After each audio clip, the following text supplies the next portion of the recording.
depends on the day. Give me the term again. What's it called? Chicago train, no, Compass Mantis. Yeah, Compass Mantis, yeah. That's fine, that's fine. We'll, that makes good sense, Billy. Here come some more people. How are you? Where did it go? I read it like touch this day. I guess. Oh, nice to see you. Thank you. Emily's behind you. She's hanging in.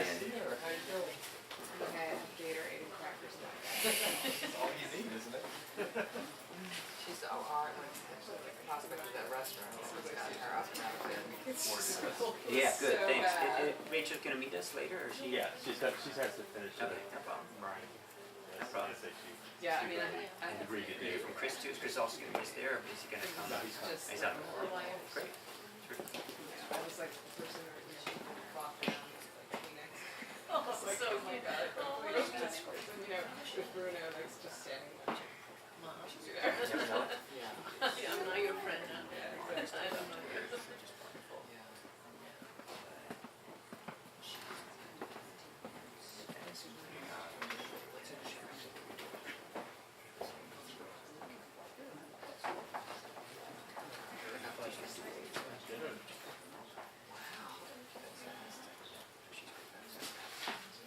Oh, I know. That's a rarity, isn't it?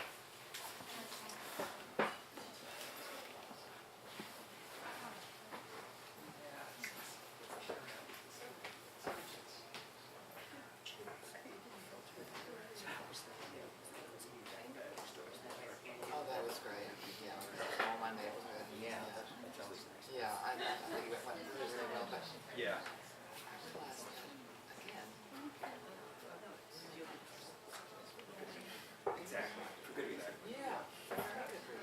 So I had got the usual thing of different women's clubs. All right, there it is. Yes, I outed myself. I do next year. I love tea as much as the next kid. I mean, Jeffrey takes it more seriously than I do. Yeah.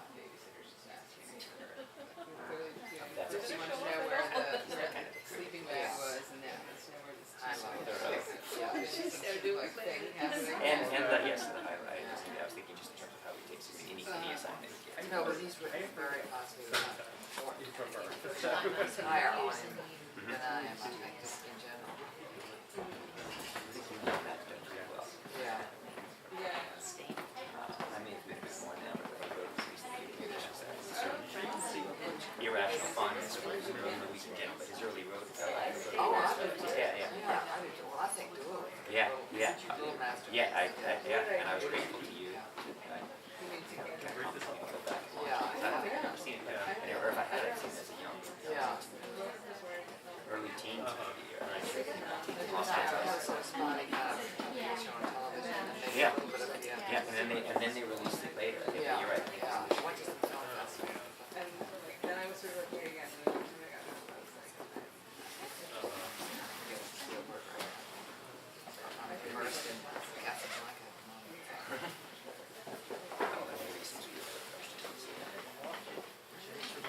I know, we'll see. Books are right there, staring right at us. Just the idea. But I sent him, finally got the right address and sent him the book. I know he was curious about it, so the kind of it was. And I have a feeling he's read these up with it. I said it was earlier that he was in Metro Drive. I knew he wouldn't, because he doesn't like to appear with his films, but the fact that he considered doing it meant to me that he had read it. Yeah. He should be, basically.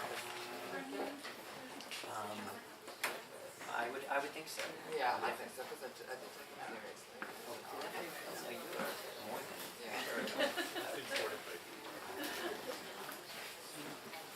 I just feel like this so much late, you know.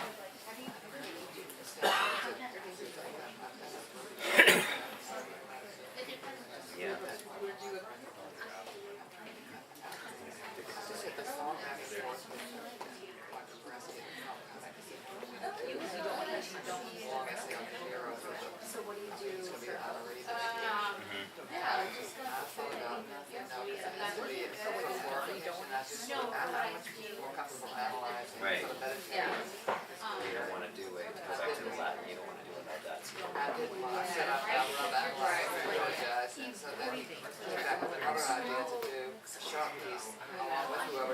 on, please, and so I found it initially, and I say yes, because I hadn't thought of it was just, I don't know, everyone does this a lot out of it, I like to go back and look at pictures of my writing. Right, oh yeah, well that's, Yeah. I'm doing the Sam Bresson right now. Are you? The two books that came out. His one, There were two, yeah, there's one of them, there's Bresson, Bresson's interviews, and then there's the, what's it called, cinematograph or whatever, it's his writing, you know, sort of these aphoristic jottings on, yeah. so where's you use that for? So I film they don't make, they're not, they're taking them out. They just like, that's all they're doing. I said, I can't. I know. I'm trying this thing out. I'm gonna ask about them, but Never done visuals with anything. Oh, I don't have, no, I don't right. know how to do it. especially for you. Yeah. What we did is Yeah. let me see if I can just finish it. I want someone nearby now. Yeah. For the clips, one of you is like, I'm not a PC person, It's true, I did it with you. Okay, great. Thank you so much. Thanks.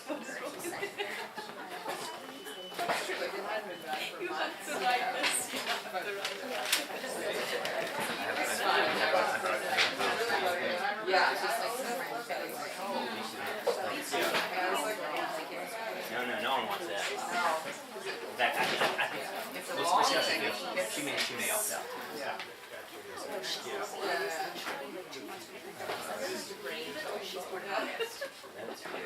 you. Yeah, I'll okay, yeah. Pass anything you want, then we can Chris. I had no drinking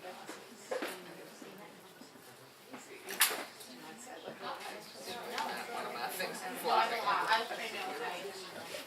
And I was like, don't do that. And I was like, is that nice or is that like? Yeah, but like,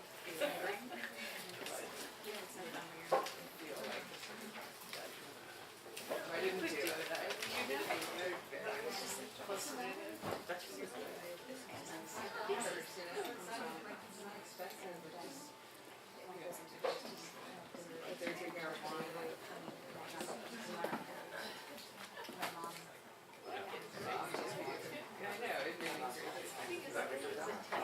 I'm fine.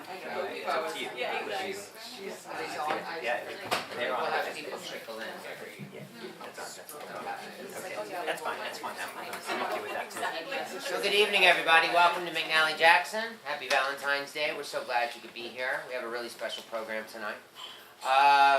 For its 75th anniversary, the book We'll Always Have Casablanca is a rich account of this most beloved movie's origins. Noah Eisenberg reveals the myths and realities behind Casablanca's production, exploring the transformation of the unproduced play into the screenplay, the controversial casting directions, the battles with censors, and the effect of the war upon the movie's reception. Quote, Noah Eisenberg's superb book both expands our understanding of the movie's history and place in our cultural history, and reminds us fervently why we fell in love with it in the first place, says Megan Abbott. Noah Eisenberg is professor of culture and media at Eugene Lane College. He's the author of a critical biography of Edgar G. Ulmer. He will be joined tonight by Molly Haskell, formerly a film critic for The Village Voice, New York Magazine, and Vogue. She is the author of the landmark book From Reverence to Rape, and her latest book is Steven Spielberg, A Life in Films. Please make our guests feel very welcome.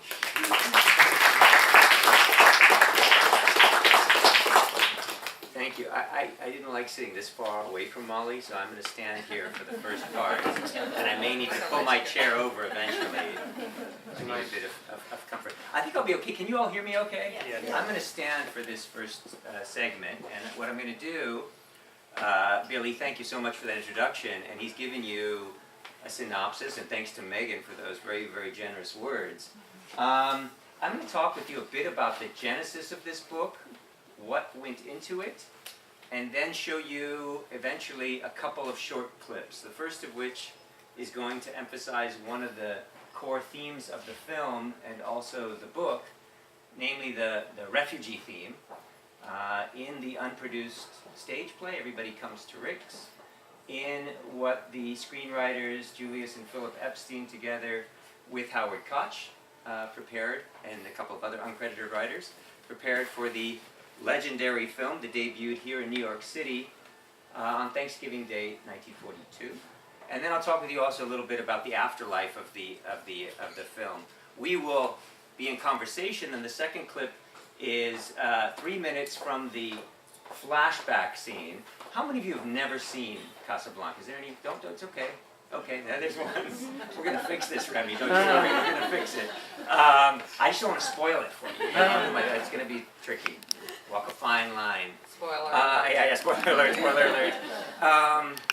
I was at Penn Station yesterday morning. It's really funny, and I was obsessively following AccuWeather and Weather.com over the weekend because I did an event at the Harvard bookstore last night.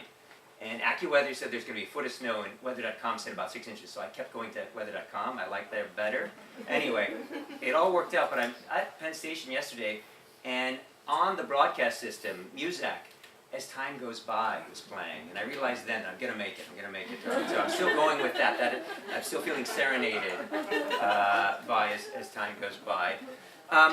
It's really appropriate that Molly Haskell is here tonight, because it was in conversation with Molly that the project that now resides between two covers first began. It began in conversation.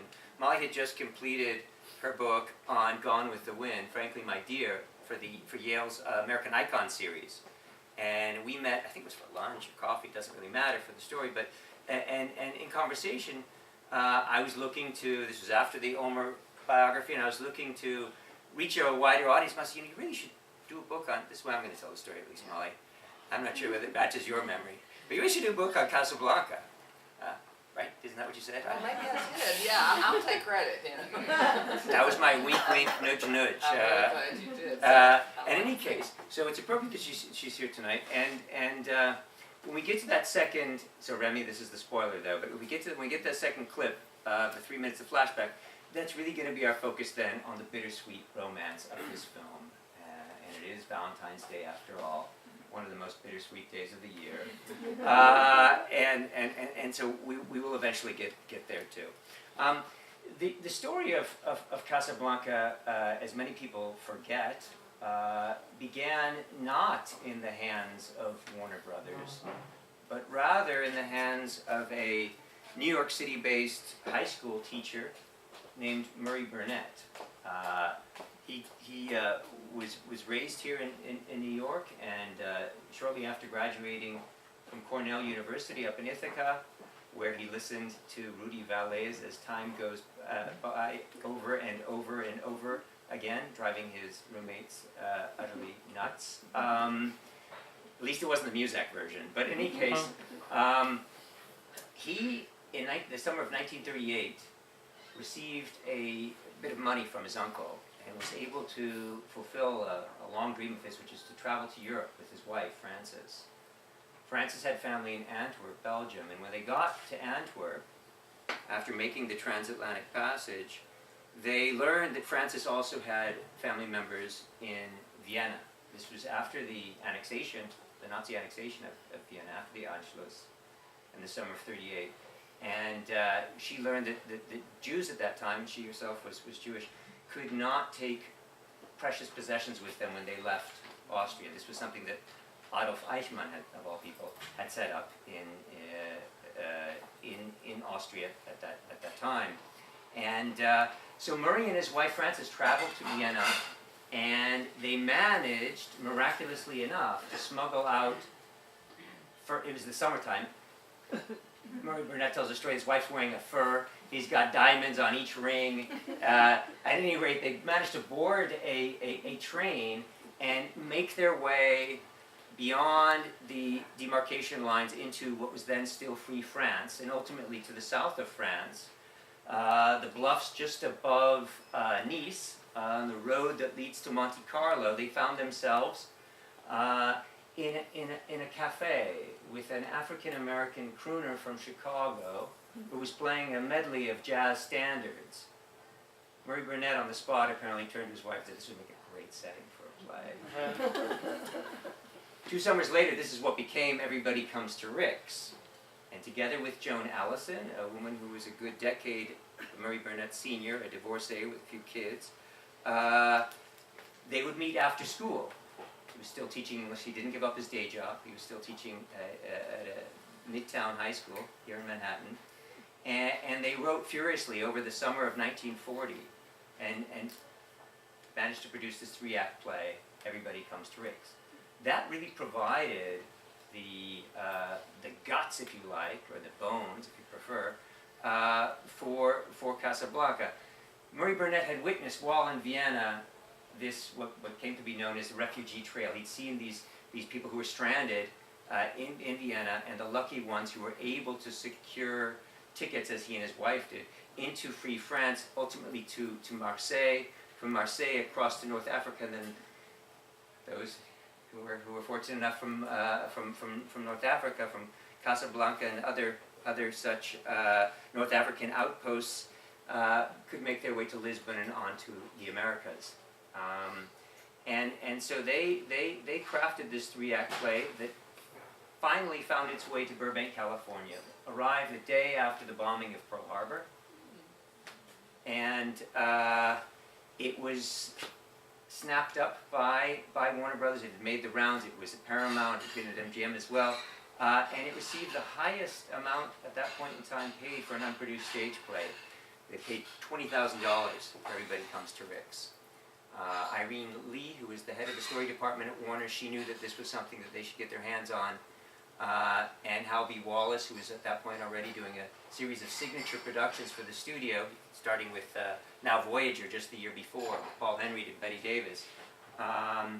He knew that this would be a film that would be right for the studio as well. One of the reasons for that, and this is a chapter of the book as well, called I Stick My Neck Out for Nobody, was that this was an opportunity for Warner Brothers, one of the early studios, to begin to make anti-Nazi pictures, to enlist their film in the Allied war effort, in the cause. And as Billy mentioned just in the brief gloss at the beginning, one of the things that I focus on in the book as well is censorship. We can talk about that, especially maybe when we get to romance too. But the other censorship body was the Office of War Information that had been established as well when the film went into production in the summer of 1942. And so the film, initially crafted, based on the screenplay initially crafted by Murray Burnett and Joan Allison, ultimately had to appeal to these censors. And part of the drama, the great flair of this film, I think, today and certainly at the time, is that it manages to follow that great character arc in Rick, and maybe we'll talk a little bit about Bogart. It's going to be hard for us not to. That character arc from being let's just call him a reluctant isolationist, because Howard Koch, who was very politically minded when he got involved in the script, kind of airdrops in very important information that Rick had run guns to Ethiopia and fought on the side of the loyalists. That's very important. You get a couple of ideas. Maybe he's not quite as much of an isolationist, despite his professions, that he never sticks his neck out for anybody. But it managed in that character arc to then convince masses of Americans that the Allied war effort was worthy of support. And this is something that the Warner Brothers, principally Jack and Harry had testified before the U.S. Congress, testifying against this very vocal isolationist faction in Congress that accused Warner Brothers of creating pictures that invited a kind of warmongering. Harry had testified already in 1941, September 41, before Congress, and had defended the studio in their commitment to depictions of reality as it was unfolding across the Atlantic, is the way that he generally defended their work. One of the things that I want us to focus on, and we're going to do so right now with this short clip as we enter into Rick's Cafe, is the enormous number of European-born refugee actors who ended up on stage 8 at Warner Brothers in the summer of 1942. They referred to it at the studio as International House. And you had dozens of nationalities represented, Of the 75 actors who had even a day or a bit part in the film, nearly all of them were European born. And of the 15 or so actors who picked up a credit on the picture, only 3 were American born. Bogey, Dooley Wilson, who plays Sam, and then Joy Page, who's Jack Warner's daughter-in-law, who plays Nina Brandl, the Bulgarian refugee. She and Helmut Dantine, who was the Austrian-born, an actual refugee himself, they're the couple that goes to see Rick, hoping that he might be able to help them to secure exit visas. I'm going to show you this short clip, focus a little bit more on that refugee aspect, and then we're going to turn our attention to romance, right, Molly? Here we go. Let's hope that I can. I'm not a PC guy, so I'm going to hope that I can do this. I'm a Mac person, but I think I can do this. I think it's just this icon here, right? It had to be. I wandered around and finally found somebody could make me be true, could make me be, and even be glad, just to be sad. Thinking of some others I've seen. I never leave. I could never be wrong. I try to be wrong, but they wouldn't. Oh, nobody else gave me a thrill, honey, with all you balls. I love you still, had to be you. Wonderful you, had to be you. Oh, my hair is curly. Oh, my feet are bloody. Waiting. I'll never get out of here. I'll die passively. But can't you make it just a little more? Sorry, madam, but diamonds are a drug on the market. Everybody sells diamonds. There are diamonds everywhere. 2,400. All right. Perhaps I'm waiting. The men are waiting.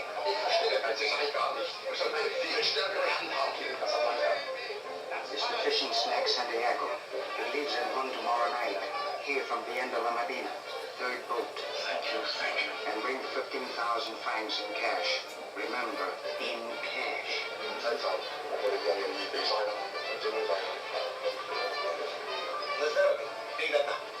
Cheerio. Oh, yes, yes, Professor. Look up, senor. Second, madame. That for monsieur.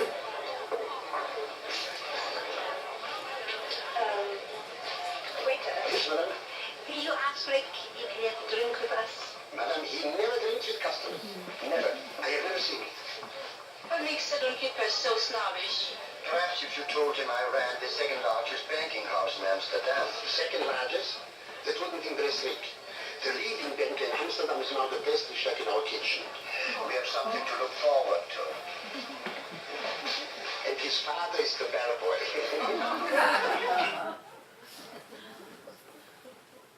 That there was the Hungarian-born cabaret actor Yanni Sakal, S.C. Sakal, known affectionately on these shores as Cuddles. And in his memoir, The Story of Cuddles, he writes about how fortunate he happens to have been. He was one of the lucky ones. When he arrived on these shores, he had a contract in hand. Joe Pasternak had brought him over, and he's playing in this joke here about the leading banker wouldn't impress Rick and so forth. There was this favorite emigre joke told widely, and there's even a song that Hermann Leopoldi did here and performed in New York, very popular in Washington Heights at that time. It was called Ich war ein großer Bernardiner. I was once a great Saint Bernard. And this is what everyone would say when 2 dachshunds would meet on the street and say, "Oh, I too was once a great Saint Bernard," because they'd all been famous in the old country. Lotte Palfi, who here, that's Trudy Berliner there, but the other one who's selling the diamonds, she published a memoir under the title Ich war nie ein großer Bernardiner. I never was a Saint Bernard. She only got day parts, bit parts. Her one line in the entire film Can't You Make It Just a Bit More, I think has wider resonance when you think about her life and her inability to secure roles. Here's Trudy Berliner, another relatively prominent stage actress back in Berlin. Her name happens to also be Berliner, who came here and struggled to land parts. The texture of the film, and we can talk about this too, perhaps in relation to romance in just a second. And Billy, or where'd you go? Either you or Javier, if you could set, I wouldn't know how to even bring up on a PC the second clip, but it's right there. We did download it. But if I can trouble you, that would be fantastic. Thank you very much.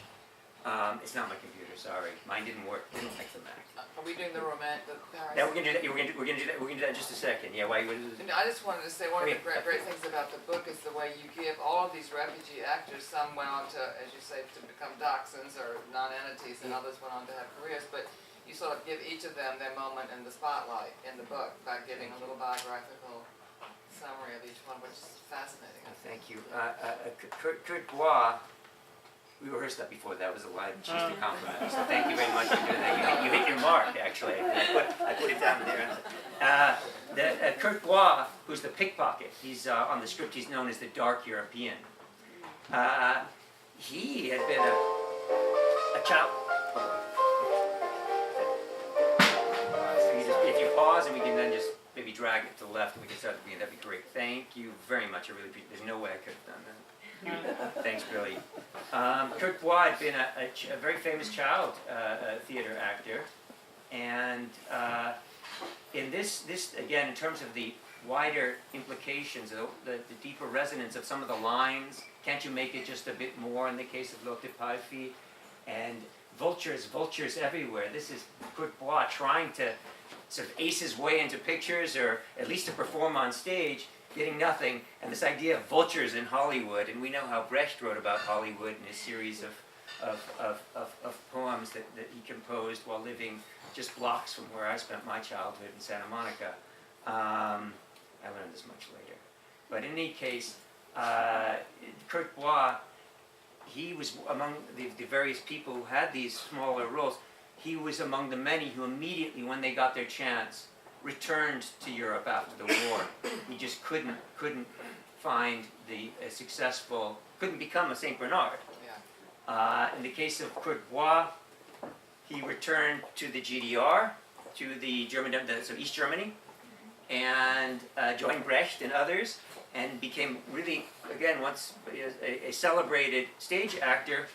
It was late in life that he was coaxed out of retirement and cast as Homer, the storyteller in Wim Wenders' Der Himmel über Berlin, The Wings of Desire. So some of you recognize his voice there. That's the same voice that you hear about the vultures everywhere. That's Kurt Bois. We're going to shift our attention to the romance now that Billy has helped us with that clip. And this is, and we're going to get to hear as time goes by, Dooley Wilson did not know how to play the piano. He was a drummer, and he played in a band called the Red Devils. And one of his bandmates, Elliot Carpenter, who was a house musician at Warner's, he played off-screen for him. And after the picture, and after the success, the critical acclaim, the popular acclaim, they went on tour, and they went and played for the OSS, and they played for the Servicemen. So that was Elliot Carpenter and Dooley Wilson. Dooley Wilson had an amazing voice, no doubt. You're about to hear his voice. But he did not know how to play the piano. It was today, it's amazing what one learns now that we are all, for better or for worse, taking a peek at social media and seeing what happens to come into a Facebook or a Twitter feed or whatnot. I learned today, and I'd done some research at the Schomburg Center on Dooley Wilson, and I was especially curious how the film was received in the black press, the Amsterdam News in particular, and they really championed his role. What I learned today, and I didn't get the chance to fact check it, but what I learned today is that when the picture played in Harlem, they would replay the scenes with Dooley Wilson in them because the crowds were so smitten with his performance. He wasn't a mere Pullman porter, he wasn't a cook or a valet. He's Rick's confidant, his friend. They drink together. A bit later in this flashback, we're not going to see that, but the toast that he and Bergman's Ilsa make, he's seen as a peer and defended, of course, bitterly by Rick when Sidney Greenstreet, Signor Ferrari, wants to purchase Sam. Anyway, we're going to play the flashback here, the first 3 minutes, and then we cut to romance. It is Valentine's Day, right?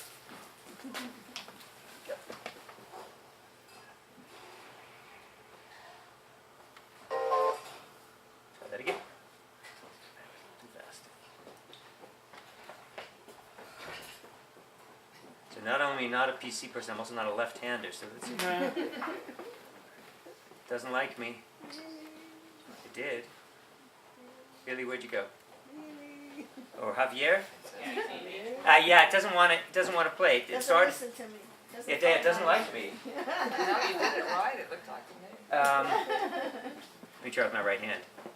It doesn't want to play for some reason. Thank you. Oh. It likes doing it. Thank you very much.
That's easy. There was. He's dead. I'm sorry for asking. I forgot we said no questions. Only one answer can take care of all our questions.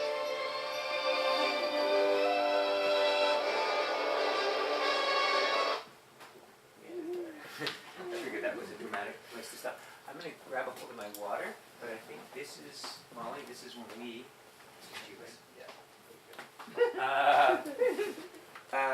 This is when we talk about romance. I couldn't resist last night. I showed it up at Cambridge because at the Bradall Theatre tonight, there, of course, showing. But there's so much to say about this 3-minute clip, and we can maybe focus it up. We're also going to maybe try to branch out a bit from Casablanca and into some of the more contemporary Yeah, films. well, I'd So maybe also we can like to talk a little bit more Yeah. about your book too, Yeah, please. because there's so many great things in it. But one thing I was going to say about this is how much do we want to know? How much demystification do we want in behind the scenes of what went on between the actors and the casting and all that? But a friend of mine who is a writer, she's won the National Book Award, when I told her I was reading your book, and she had just watched it again on TCM. She said, did Bogart and Ingrid Bergman have a romance during the set? And then I discovered, I guess I knew, but I found out again through your book that no, that Bogart was so insecure about doing this part. And I'd love to get into that a little bit, Yeah, about the of casting course. of him, but he was so insecure that he would just retreat to his trailer or his room every time the scene was over. And Ingrid Bergman never felt she knew him at all. And I guess she was actually taller anyway, She so. kissed him, but she never knew him. Yeah, I That's kissed what him, she but I says, never remember? knew him. So I don't know whether to tell my friend this, I don't know whether to recommend your book or not. There's such an easy answer to that question. Should we start with that, Molly? Yes, we'll recommend. Yes. People need to know the truth, however much it hurts. Yeah. But this is the whole thing of Hollywood and Yeah. of movies and romance, because there's such a symbiotic, we grow up with these fantasies from movies, and especially I think in the earlier days when the sort of the apex of romance was the man and the woman, the heterosexual romance, WASP of course, Yeah.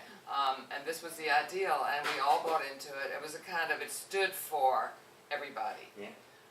There was the illusion, there was a sort of homogeneous audience, or the illusion of one that responded to the same things, to the same cues of love, and we really learned about romance from the movies. And so that it's really embedded in us in some way. It's very symbiotic that we created movies. And this, I think, of all, it's a quintessence of that kind of symbiotic relationship with an audience. They create it and it creates them at the same time. Don't you think? Absolutely, we project our fantasies Yeah. onto these characters. Yeah. Bogart had arguably one of his best ever performances just the year prior with the Maltese Falcon playing Sam Spade. And that was, Semi-romantic, I guess. yeah. Oh, did I say romantic? No, you Yeah, didn't. I was gonna But say- I'm just saying, well, somebody Yeah. in your book said in Bogey, after reading the play, that Yeah. Bogey would be a natural. Why would they have thought that? Because he Yeah. played rough types. He had not played. He played Well, Jack gangsters. Warner wanted George Raft. That didn't last long. And Hal Wallace thought, no, this is definitely for Bogey. Bogey But was why very- did they think that? I think that and it was Sam Jaffe, his agent, Yeah. who felt that he could build up Bogey as a Oh, I romantic see. So lead. he He had pushed great it, yeah. confidence. He planted that idea Yeah. in Hal Wallace's head. And Bogart was worried. Bogart was not sure he could pull it off.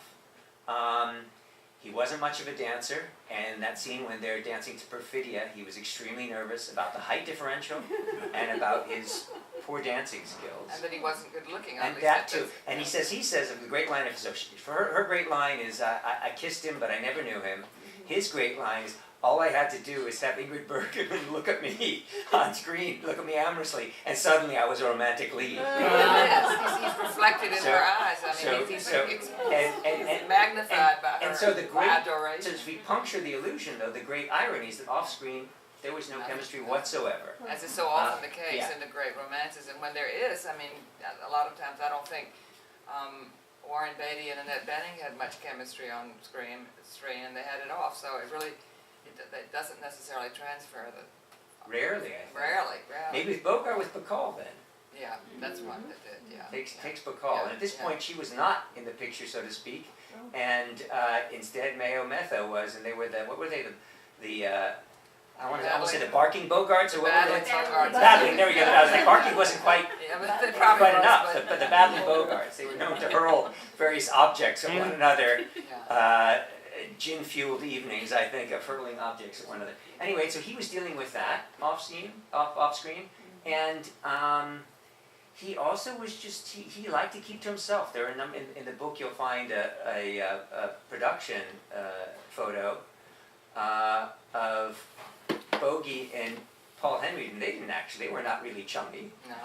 He and Bogey and Peter Lorre were very chummy, and they would get in all sorts of Well, trouble Henry was together. quite a diva Yeah, by your yeah, account. Yeah, no doubt. I'm going to do an event in LA with his daughter, and I've got to be careful not to call him a diva there. But they love to play chess. In this case, no, he's playing with Claude Rains. He's playing chess, I think, or maybe not. There's one photo of him playing with Paul Henry. And then there's another that I didn't use in the book where he's playing with Claude Rains. And in any case, he played a lot of chess, didn't really interact terribly much with Ingrid Bergman. He wasn't terribly taken with the part. He was very worried about it. Well, they're and all sort of making fun of it, Yeah. aren't they? Yeah. exactly, and nobody had any idea. Yeah. How could they possibly, 75 years ago, this film would go on to be what, or even what would go on to do a year later in terms of racking up all Yeah, these different yeah. awards. I think she sort of resented it in a way that that's all anybody wanted to talk about. On these shores, it was her calling card. Yeah. In Europe, there were There other were pictures. They wanted to talk about her work with Rossellini, for Yeah. instance. And they wanted to talk about her final work that she did with another Bergman, Ingmar, Yeah. and Höstsonaten, Autumn Sonata. Back- And yeah. and so no, but here everybody only thinks of of this pic, and they think of it as a Bogart Bergman picture. Mm. Poor Paul Henry, He was supposed as to be- Billy Crystal calls him in When Harry Met Sally, that other guy. When he's arguing with Meg Ryan. Oh, you'd want to be with that other guy? Not the guy you just had the best sex of your life with? Well, And ultimately- you know, and then he ended up writing this memoir under the unfortunate title, Ladies' Man. Yeah. Well, because they were trying to cultivate him Yeah. to be a ladies' Yeah. man, but his wife didn't like that idea. They No. wanted to sort of present him as single, but he wasn't. His Yeah, wife didn't like yeah, that. no. When they went on the road with Joan of Paris, I think that was the first one. And then later with Now Voyager, they really tried to show him as being single. That infuriated his wife. They were not quite the battling Bogarts, but she was not exactly pleased with this arrangement that the studio wanted to do. And again, in terms of projecting a kind of star persona, in his case, a leading man, that was it. And then Well, now later, Voyager, he was such a... oh yeah, Such oh a that seducer. cigarette trick. Yeah. Come on, how many people imitated that cigarette trick? Which it's at least according to Henry. I'm not sure which dress, but he and his wife, they would do that when they were sort of driving around Europe. Well, I guess Ingrid Bergman was sort of a revelation. She was independent-minded too, because she refused to do the whole studio She too. makeover. She wouldn't She too did. do her eyebrows. Yeah, and do David all O. this. Selznick brought her over for the The American naturalness, that Yeah, natural yeah. beauty. for Intermezzo, Yeah. and they wanted also to create the star persona out of her, and she refused to pluck her eyebrows.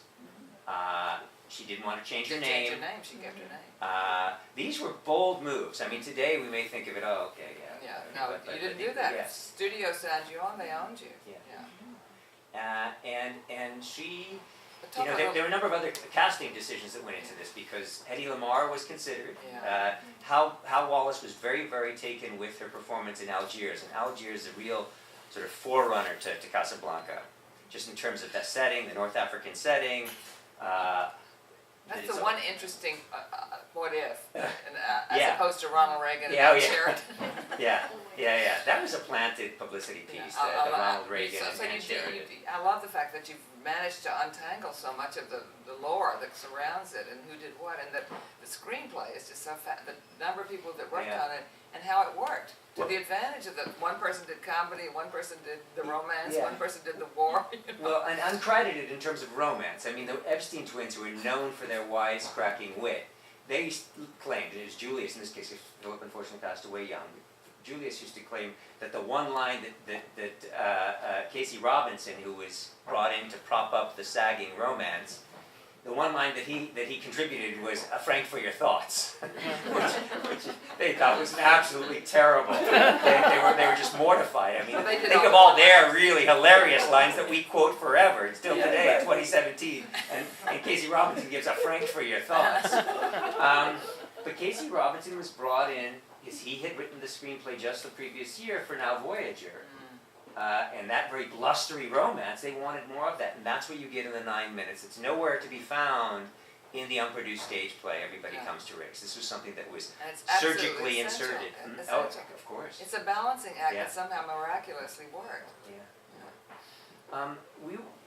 In the interest of also being able to, I'm going to leave it open to people to raise questions, but maybe this would be a decent time for us too to talk about some of the contemporary reworkings of Casablanca. La La Land has brought new attention to Casablanca. 20th Century Women, when in the voiceover, and I'm not sure whether it's Annette Bening's voiceover, and I can't remember the actor who plays her son in 20th Century Women, when he's talking about, I think it's his voiceover, and he's saying how his mother introduced him to all these things. When he gets to movies, we see a poster of Casablanca almost as if he'd read Umberto Eco's essay on Casablanca, that Casablanca is not just one movie, it's movies. Well, I think this is the key thing about it. He says that, but I think that's true of a lot of Hollywood movies, and especially the ones like that, and a classic like Gone with the Wind. Everybody sees something different in it. Their points of entry, every nationality. I mean, Gone with the Wind, everybody sees as the noble South. Left-wing people in Greece saw it as their story of resistance. So the same thing, I think, with Casablanca. Everybody, and I want to talk about the romance, but I also want to. You talk about how a lot of people, how they connected with, how and when they connected with it, whether it was at the Brattle Theater or here or then. But I never hear you talk about when you connected. Oh boy, that's a long story. But I think I could do. As a teenager, I lived in Stockholm, and my mother was very, very fond of the film, and she loved classical Hollywood, especially the musicals. But Casablanca was among her favorites, and I think she's the one who first introduced it to me, and I think I resisted. Talk about resistance. I think as a rebellious teenager, I wanted nothing to do with this film. You started a woman's romance. Yeah, Nick, I think I agreed with I took your stance vis-a-vis your father, the argument that you once had. I didn't, this was, to use a line of Manny Farber, this was, it's Manny Farber channeling, holding Caulfield. It was an epic phony, as he called it. another Hollywood epic phony. And I wanted nothing to do with it. It came much later when I started doing work as a graduate student. As an undergraduate, not so much. As an undergraduate, focusing on all of these. I think I read Otto Friedrich's great anecdotal history of Hollywood in the 40s, City of Nets, and learned about all of these emigres and refugees who were in Hollywood at that time. That suddenly, it really cast the film for me in an entirely Exactly. new Well, so light. that was your point of entry, which Yeah. is so great, and that's what you feel in the book, which is so rich with all of that story that hadn't been told. But Certainly not in one place. Yeah, and in terms of the waves of reception, beginning in 1947 in Cambridge, Massachusetts, when Cyrus Harvey Jr., who was himself the son of Lithuanian immigrants, he'd gone to Harvard and he served in the U.S. Air Force, the closing year of the war, and then won a Fulbright Award to France. And he spent a year in Paris, basically in the dark, at the Cinémathèque Française. And it was when he returned that, together with Brian Halliday, they formed Janus Films. And at the Brattle Theater, they showed the great directors who were being championed by the auteurist critics on the other side of the pond, and then later by on this side, Fellini, Antonioni, Bergman, and so forth. And it's in '57, when just after Bogart passes away, and the nascent Bogart cult is beginning to gain traction, that they decide to do a Bogart festival. And Cyrus Harvey and Brian Halliday, they began that during the reading and exam period at Radcliffe, Harvard and Radcliffe, and that's really where you get this cult following. It's not only the Bogart cult, but the centerpiece of their Bogey series was always Casablanca. And people would come as if they were going to the Rocky Horror Picture Show, not bringing rice and umbrellas, but they would shout out these lines. And there you get this kind of response in terms of identification. And they're all different points of entry. One of which is, I think, the burgeoning student movement. That collective group. And that really, I think, kind of casts it in a new light. But the romance thing, I think what's interesting is it belongs to a period when the production code represented the taboos that everybody believed in. I mean, they weren't just they weren't arbitrarily enforcing these no-nos on movies. This was what there would have been a groundswell. I mean, people would write in to their congressmen if they felt movies were too wicked or sinful. But it was marriage is forever, and you don't betray that. And you can't have an adulteress who has a happy ending. Absolutely, and that's that very, very important bit of information that Casey Robinson in his work on the flashback sequence that we just saw is that Laszlo, so Ilse Lund, her husband, has to be presumed dead. He cannot possibly be alive. If he's alive, that's tantamount to committing adultery. Exactly. high up on the list of no-nos. You know, in a funny already way, at the Hayes and Base also office, but Ingrid then- Bergman was yeah. always playing kind of saintly characters. I never really loved her that much. I think that may be why, but that was why everybody was so horrified when she ran off with Roberta Russell, Yeah, yeah. because she wasn't a saint in real life, but everybody had this image of her, and Yeah. she betrayed it. It was fury. Oh, absolutely, Yeah. and, you know, she was Yeah. condemned on the floor of the U.S. Congress. Yeah. But talk about some of the production code, the circumventions. yeah, I mean, yeah. Oh, it's yeah. interesting how they get away with a lot. Of Yeah. them, really. Claude Rains ran into his performance as Renault. He ran into all sorts of problems, and what's amazing is Womanizer. despite and in the unproduced stage play, everybody comes to Ricks.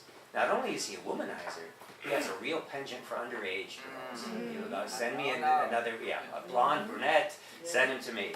And in the release print of the film, so after there's been this back and forth between Joseph Breen and his henchmen at the production code office, they still have, there's a moment, one of my favorites, when it comes, I mean, there's so many great Claude Rains moments, Inspector, Prefect of Police Renault. I want to call him Inspector Clouseau there for a moment. I didn't get a lot of sleep last night. Anyway, and so there's this one where this is after Victor Laszlo and Ilse Lund have come to visit, and Major Strasser, Konrad Veidt, is there as well. They're told they're not going to be able to get these letters of transit. It's not going to happen. They leave, and one of Renault's clerks at the office comes in and says, "There's a young woman here to see you." He primps and preens and straightens up his tie and looks in the mirror and says, "Send her in," is what he says. And it's so devilish, and it's so obvious what is implicit. But that's the great, I mean, I'm teaching a screwball comedy course this term, and it's, as you know, better than anyone. In the days of screwball, they were so clever in how they managed to skirt the production Well, code. also, Europeans could be bad, but they weren't. I mean, that's one of the. I was stunned when I read. I didn't realize that the heroine was originally an American who'd sort of been around. That would definitely have been a no-no, or you would have had to have some actress like Ruth Chatterton play it or something. She was really naughty in the stage play. But a European could be a femme fatale, Yeah. no problem. But so they were expected to have Again, dubious think morals. of Hedy Lamarr as Elsa Lund. Would have been very. Yeah. Michelle Morgan was also tested for the Yeah. part. But they were expected to have a slightly looser morals than the American. And it's Casey Robinson, incidentally, who claims it was his idea to cast a European. He was together at that point with a Russian ballerina and was deeply in love with her, and he felt that she had to be European. But it absolutely makes sense, though. I think it had to be The that. And Epstein brothers everything weren't that you, convinced. all the decisions you feel, Yeah. maybe it's just because you just can't see it any other way, but they all Yeah. seem to have been the right decisions. Even Michael Curtiz's zippy direction, I think. Well, and she was so confused throughout the production, Ingrid Bergman. She really needed to know who am I in love with? And Curtiz spent a lot of time. And Curtiz in his very thick Hungarian accent, like my late father-in-law, spoke an accent in every language that he spoke. And in this case, they speak a lot of German on the set, also with Hungarian patois. But anyway, he would always say to Bergman when she'd ask, "Don't worry, play it in between. Play it in between." And in between, she played it, and that's what I think also makes it so convincing. And in terms of the bittersweet, again, to come back to that topic, that I think is important for. I mean, I didn't invest a lot of stock in La La Land, but I think that bittersweet romance. Yeah, well, I think everyone, even though we know marriage isn't forever, we know that 50% ended well, we still have this sort of idea on a sort of soulmate idea in the back of our minds, and so that plays to that. But I was going to say, anyway, go ahead, I'll remember. I know. I'm sorry. That's okay. Go ahead. It's not just the taboos exercised by the production code, but that just generally there's so much ellipsis and so much that, I mean, you look at in the beginning and there's so much that's withheld. Yeah. That you don't know yet. So you see this, you just feel this suffering, and you're just bitter against her. You don't know why. You don't know. That sort of increases the power of a man suffering, which you don't just see that much on the screen. So you have the sort of macho bits to offset the heavy male suffering. I don't emphasize that point enough in the book. Yeah. That's an excellent point, because what it also does is it levels. It gives again the neutralize. Everyone is suffering. They're suffering together. Yeah. So you have the refugees who are waiting in Casablanca. And they Yeah, die in Casablanca. And then you have Bogart and Bergman, so Ilsa Lund and Rick Blaine, who are trying to somehow come to terms with something that is very, very difficult Yeah, for them and to you don't square. quite in that know yet. moment. It takes a And- long time before Yeah. it all comes out. Yeah. The other thing that struck me the last time I saw it, that I think is a line you wouldn't see in movies today, is when in that final scene when she's come for the transit Yeah. papers and she just finally gives up. She said, "You have to decide. You have to think for both of Yeah, us." right. Right. I think one of the great feminist lines. No, in yeah. yeah. No, I'm afraid she wasn't a proto-feminist. And there, in terms of the production code, there's another, and it's Richard Maltby, the I love Australian what he based, said. yeah. Is that what he is? I didn't know. Yeah, his and no, I work. think he's British born, but he's Yeah. been in Australia for a number of Really years. And he wrote this. interesting what he He said, wrote yeah. this great essay on the 3.5 seconds when the camera cuts away and cuts to the watchtower after they're locked in No, but embrace. first he says that Rick smokes the That- standard issue post-coital cigarette. That comes out. That's the camera then returns Yeah, to Rick yeah. and Oh, he's I'm smoking this. sorry. No. It was. It's gotta be. It's gotta be after. Anyway, but Right. yeah. Or you just. But yeah. Coital Yeah, right. But yeah, there's much that's been made of that, including Robert Hoover's Oh, yeah. semi-pornographic short story. You must remember this, in which he imagines what really took place then, which is a very, very funny piece, I think. But yes, and that again is left, and that's what the production code did. And so you're absolutely correct. I mean, beginning I think with the Catholic Legion of Decency and with Will Hayes and his office, and then with Joseph, the hard-nosed Catholic moralist Joseph Ignatius Breen, who takes the helm in the summer of '34 and then returns. He did a stint as the head of production RKO, and this is when he returns. All these people were deeply, deeply invested in upholding morality, even after America's entry into the war. That was their foremost concern. Yeah. Hayes goes on record, the same summer production here, and so does Breen, saying this is what we're going to do. And so they need to focus their maniacal attention Yeah. on that aspect. Yeah. And what it's left then to these, more libertine European directors is to figure out clever ways to work around it. Yeah. Yeah, and they did it very deftly. I know Yeah. they're very because they're so sophisticated to begin with. So they brought that kind of sophistication. Otherwise, it would have been just heavy and puritanical. But they Yeah. brought that sophisticated. I mean, somebody called the movie "Sophisticated Hokum," which is, Yeah. I think, a great description too, because I it think is. that's James Agee. Is that ages? Yeah, I Yeah. think so. Yeah. And he was not terribly taken with it, No.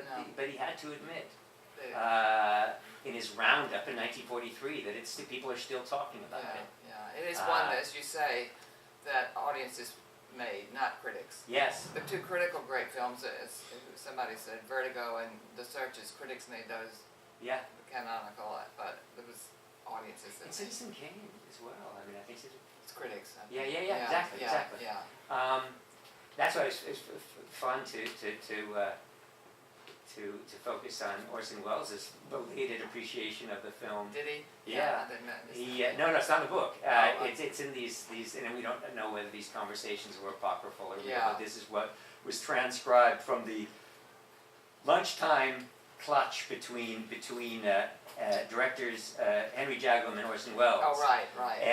And he talks about it initially, he says, it's a wonderful piece of schwärmerei, sort of, gushing is the way that he puts it. But then he later says that this is, one of the great pictures of his day, and the reason that he says so is because Marlene Dietrich said this is one that we're going to be talking about for years. Well, it's why movies are so fascinating, because they elude our attempts to sort of pin them down as Yeah. art or not art Yeah. or all of that. I mean, they just in Yeah. between, as Curtiz would say, some in between Yeah. place.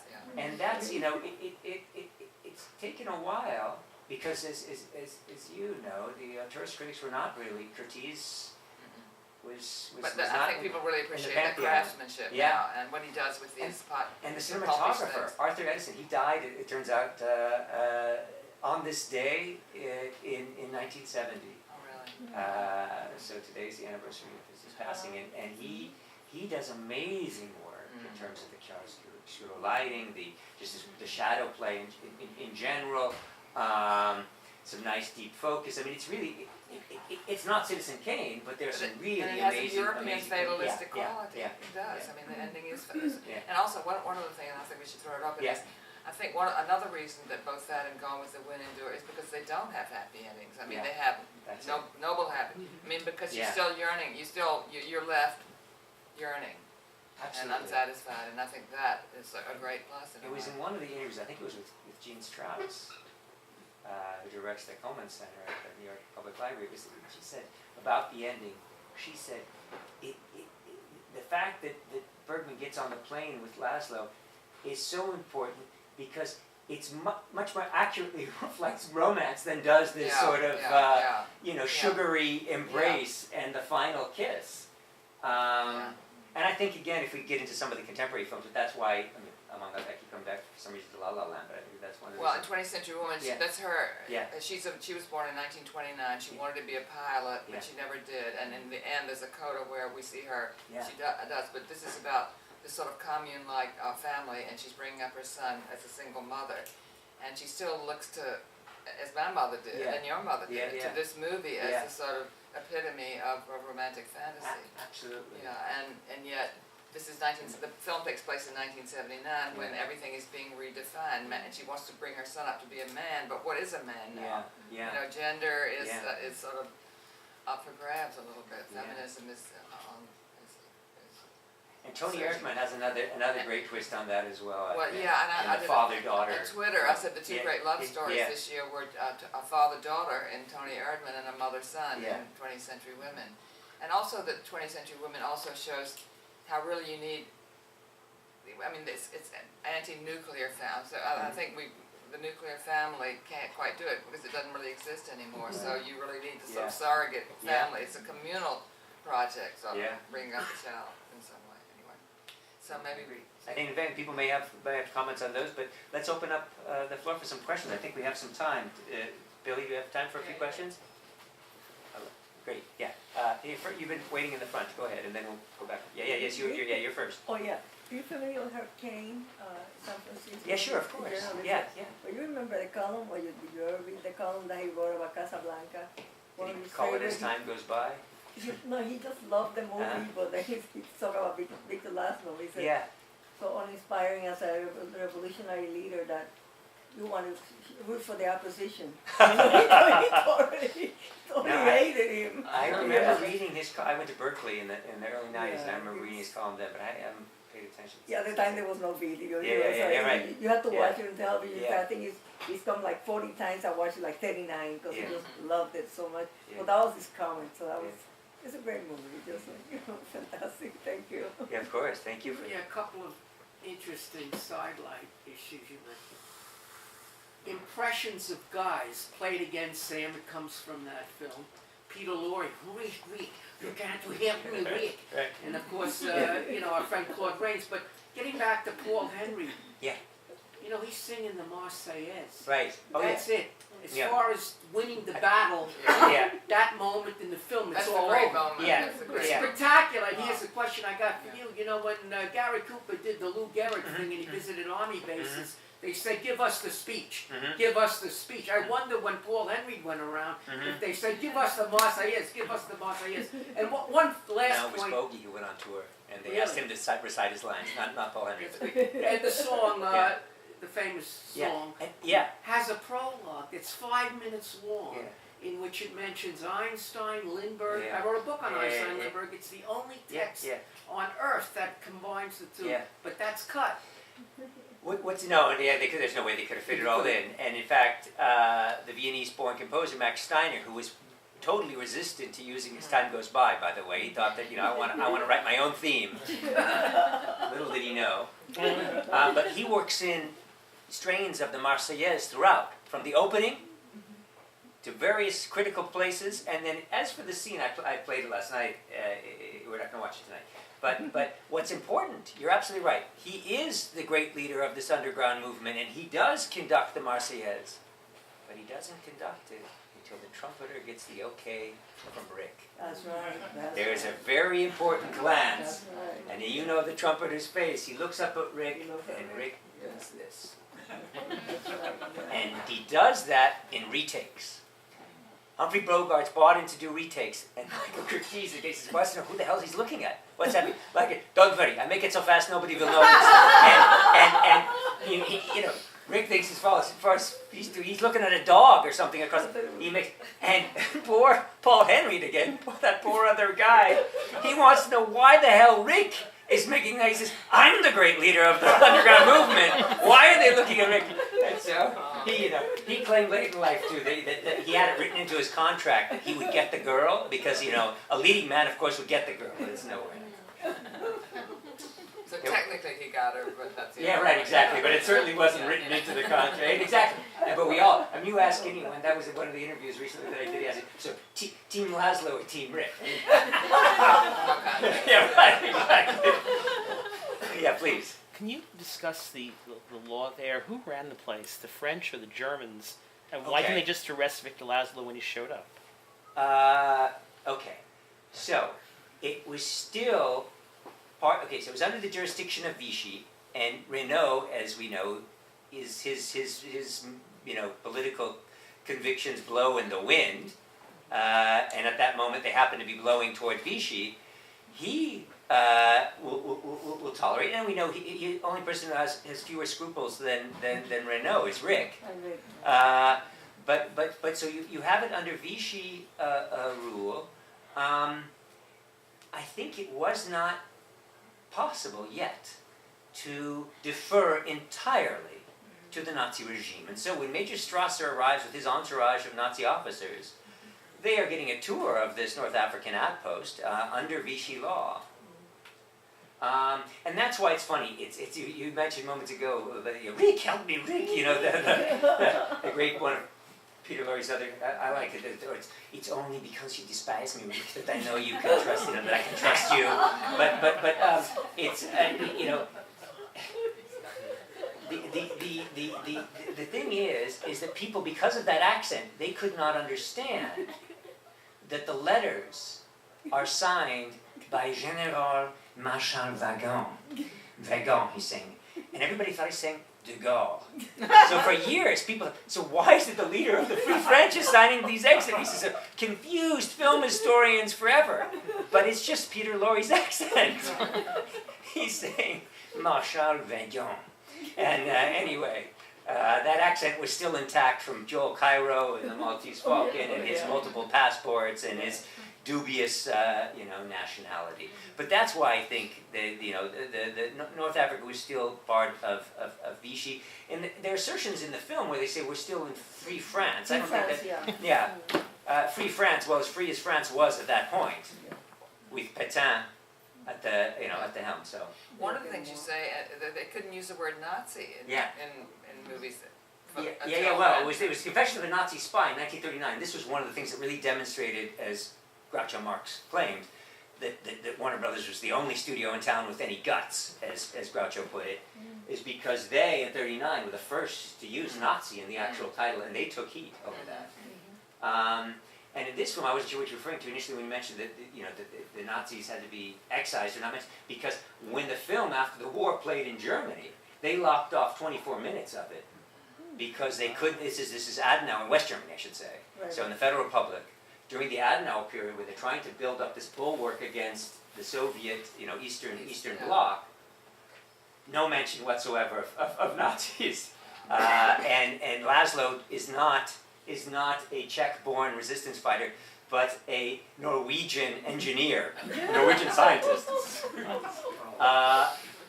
People were confused until the 80s when they finally saw the film in its original. It was going through repertory, screenings in cities like Munich, Berlin, and elsewhere. But I thought that's what you meant initially.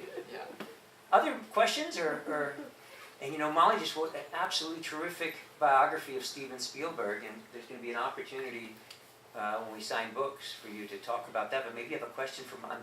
No, that's okay. This is Casablanca night. Okay, that's all right.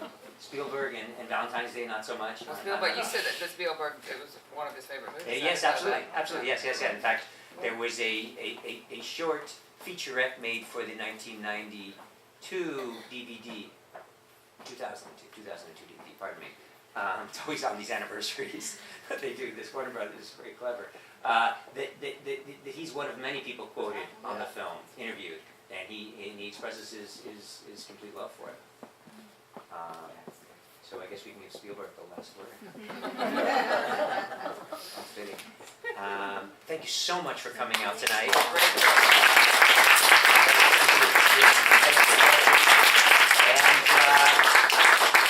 And it's going to be screening at Metrograph. They keep bringing it back. Oh, yeah. It was at Film Forum just before the new year. It's been there, and then at IFC, and it's going to be at Metrograph on the 18th, and I think the 20th, if I have that correct. Yes. So, Photograph, if you want to see it on the big screen, and we'll be doing it on the 28th at the Center for Jewish History, co-sponsored by the New York Institute for the Humanities and the Leo Beck Institute. So that's the 28th of this month. Free screening and conversation with Jim Hopperman. Oh, that's good. Yeah. So thank you guys so much. If you would like a copy of the book or would like to get one of the books signed, you're welcome to do so, and then just pay for it upstairs on your way out. Thank you so much for coming. Thank you, Billy. That was great. Oh, thank you. I really appreciate it. Thanks for all your help with the. Well, I have my flash drive in there. I don't know how to take it out without hurting it. So, thank you. I have a pen. I brought mine. We can share. I have two pens. I did. I made these quick type moving files. Megan, I want to introduce you to Molly. She knows your work, and I suspect that's probably. Yeah, I know exactly. I have mine too. We're gonna do this another time. The LOA crime, women crime runs. In your book, I love it. One that takes place on the school. I forgot. Really good. Oh, yeah.